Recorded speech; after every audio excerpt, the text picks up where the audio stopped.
Okay, welcome to the Tuesday. Oh, wait, the Tuesday voter guide, right? It's actually Sunday still, but on November 8th, we'll be voting. And who should we be voting for? Well, here on Sunday the 6th, I'm going to tell you who to vote for on Tuesday the 8th. No, I'm not going to tell you who to vote for. That's really not what we should be doing. I mean, everybody's trying to tell you who to vote for. I'm just going to tell you about the issues and the rundowns on these local Pennsylvania candidates and a few other elections and just how I see them.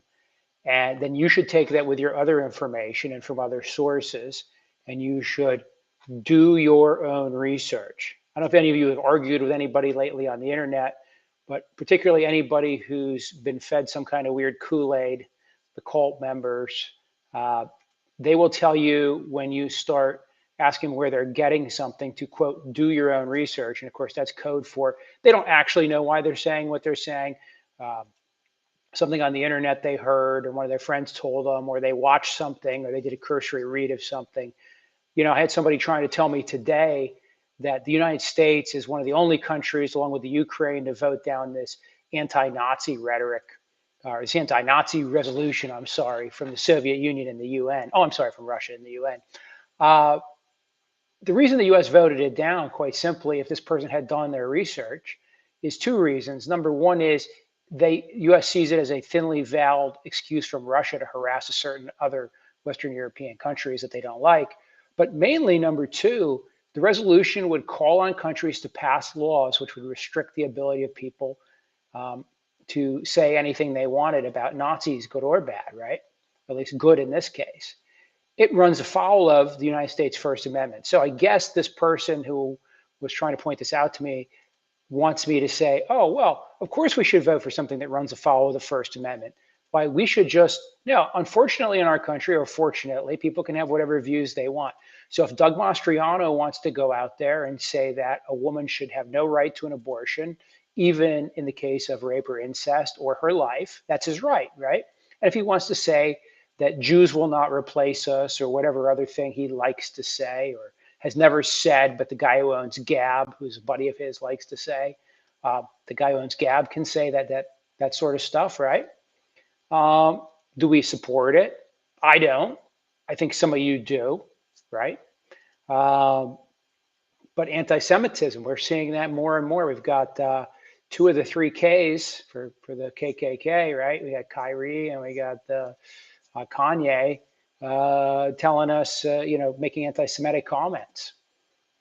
We've got that coming. Louis Farrakhan, who's been running this Nation of Islam for years, has been openly anti-Semitic.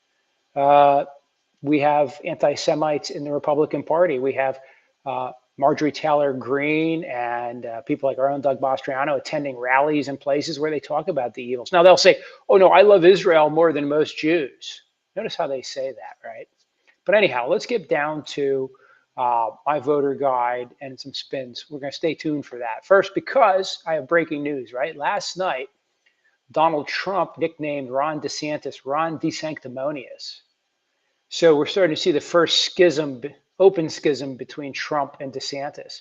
And for those of you in the MAGA universe who love Donald Trump and love Ron DeSantis, will you take a side? Is he desanctimonious? Is he worthy of a nickname like Little Marco, Pocahontas, as the president was taking to calling Elizabeth Warren?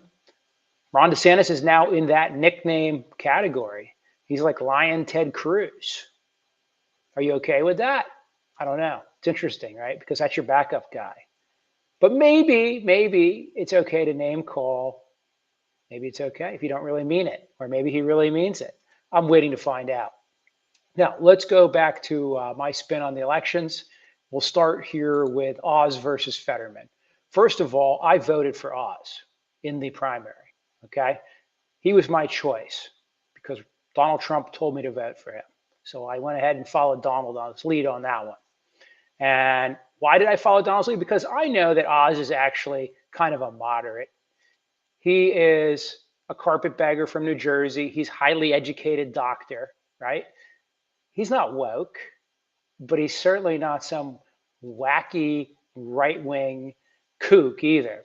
He's got a good education. He's a doctor. He's from New Jersey. He used to be against abortion. He used to be against guns. So we can pretty much rely on him to be a pretty moderate Republican when push comes to shove once he's elected and gets his 6-year term, if in fact that's what he gets. Fetterman, on the other hand, is a dyed-in-the-wool Democrat. He is a man of the people, however. He's uneducated, working kind of guy, but not really working.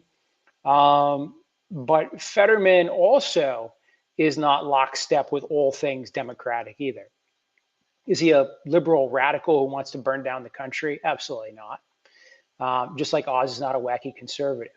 So if you have to choose between Oz or Fetterman, you might want to decide, do you want Democratic control of the Senate or Republican control of the Senate? Well, if the Republicans control the Senate, we'll get one series of things out of them. If the Democrats control the Senate, we'll get another series of things out of it. So I would suggest that the vote between Fetterman or Oz may come down to, quite simply, who do you want to control the Senate? Because they're really not radically different candidates in a lot of ways. On the other hand, Oz is untested. We don't know where he'll actually go. But I think he's a good New Jersey liberal sliding in for all intents and purposes, okay? Now, let's move to Shapiro versus Mastriano.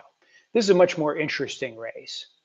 And when I say interesting, I mean interesting in the sense that Shapiro is hands down a better candidate than Mastriano for a lot of reasons. Number one, he knows how to run a campaign. Mastriano's idea of running a campaign was fasting and running around saying, we will walk as free people. Sounds like a Volksmarch to me. Mastriano is a clear and present danger. He wants to eliminate abortion, would sign anything. He'll say, oh, well, the legislature. No, he'll sign anything that restricts a woman's rights down to no exception for their life. That alone disqualifies him to be a candidate in Pennsylvania. He's not a moderate in any stretch of the imagination. He and his wife wouldn't even attend his own sister's, or I'm sorry, his sister-in-law's, her sister's wedding, even though she'd been divorced many years, because they don't believe a woman can get divorced. Okay? God's eyes, once you're married forever. Maybe you believe that, but that shouldn't be a governmental view. Marriage is a secular contract, last I checked. But that's okay. Hey, right? He's a nut. He believes that a masculine man like him has to emerge from a cave someday to take back control, according to some writings he did. On the other hand, Shapiro is a Democrat, right? And Shapiro would do things that if you are a Republican-leaning person, you might not like. But here's the reality.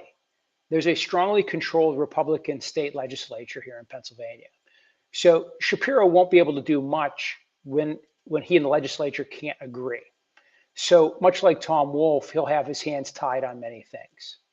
Doug Mastriano, on the other hand, anytime the legislature does anything extreme, he will sign it. And anytime that he wants to get away with anything extreme, he will use his powers over the administrative agencies, and he'll have to go to court, etc.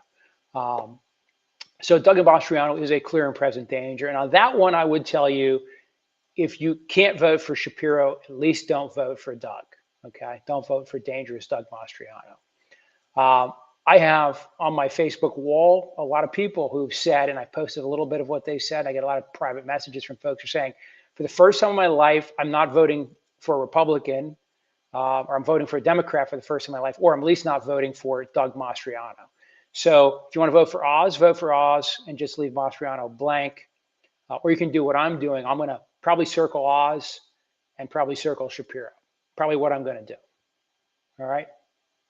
Now let's get a little more local. If you're in the Harrisburg, Cumberland County region, we've got Scott Perry and Shemaine Daniels, traitor versus neophyte. Scott Perry certainly knows the job, but he also thinks that Italian satellites. Now remember this. This guy was telling the president of the United States, whispering in his ear, that Italian satellites were being used to reprogram the voting machines. If that makes sense to you, vote for Scott Perry.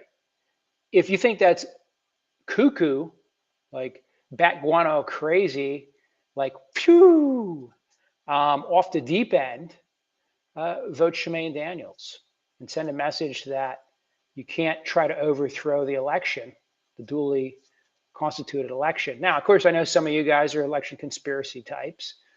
Like Doug Mastriano, who took a bus down there, right? Scott Perry was trying to get President Trump to put some guy in charge of the Justice Department so they could jiggle the legal system. So keep saying you should just write me in for Scott Perry, see, because we're both criminals. He tried to overthrow the country. I stole some money, but I've already done my time. Scott Perry's time's probably yet to come. So now, midterm predictions. Let's go out of the state a little bit here. Herschel Walker, Kari Lake, New York governor. New York governor, that's going to stay Republican. I'm sorry, it's going to stay Democrat. The Republicans not going to win. They like to make a big news story out of it. Lee Zeldin's too extreme for New York. I'm predicting that one pretty easily, right? Kari Lake in Arizona. Kari Lake, by all accounts, was a Buddhist, pro-abortion news media type. But when she decided she wanted to get elected, she knew that the Fox News crowd that she served for so many years was looking for a certain different mindset, and she's run with it. So God bless her. She's like all the other politicians out there, right? But she'll probably run with that because she's trying to get herself onto the ticket. But if you really think she believes what you believe, do a little more research on her. Herschel Walker. Herschel Walker. He paid for an abortion, drove a girl to an abortion. Who cares? Because he's anti-abortion. Good news. And he may tip the Senate in favor of the Republicans. So probably that people down there in Georgia should vote for him, right? Or they could vote for Warnock, who actually knows a little bit about the job, and is also a leader in the community down there, just as Herschel is. I don't know. I'm not gonna pick sides on that one, except to say that Herschel Walker's probably not fit to serve. He did put a gun to his wife's head, but hey, she's okay with that, I guess. I mean, she's kind of been in some campaign ads, not so happy about it. But hey, he was mentally ill, so it doesn't matter. And then he had a religious reversion, but then of course that happened before he paid for the abortion. But don't let the details disturb you, okay? Anyhow, obviously I'm not a Herschel Walker fan, okay?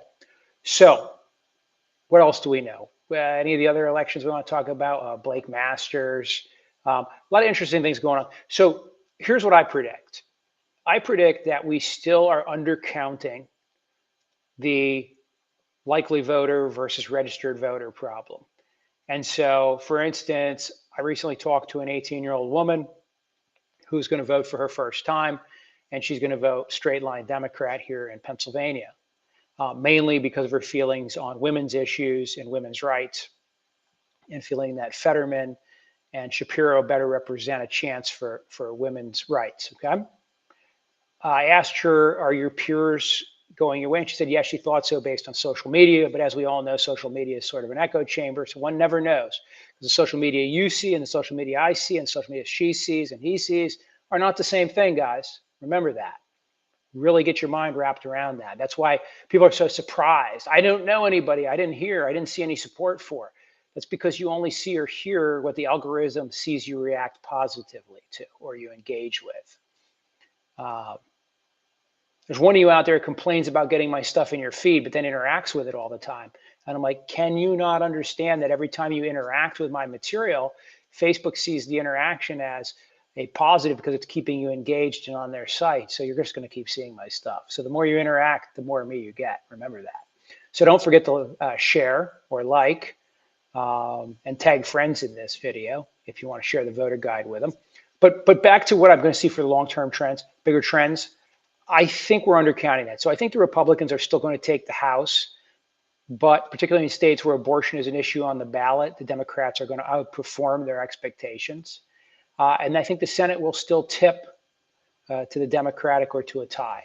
I don't think the Republicans are going to have quite enough because I think, again, we're undercounting the effects of the abortion question and a few other underlying new voter positions that are out there.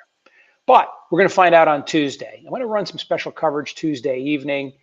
So maybe we'll do some chats or do some other things, get some things blowing up on Facebook and Twitter if we can.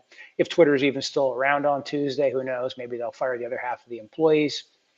Good news is I'm going to get one of those blue checks because it's only going to cost me $8.99 a month. And then I'm going to be, just like President Trump. Well, he doesn't have a blue check yet, but he might get his blue check back, right? All right, guys, thank you for listening. That's been my voter guide. If you have any questions, throw them in the comments section and I will try to answer them. I'll go back a little later here and answer them in not real time. And again, I will see you soon. See you Tuesday at the latest.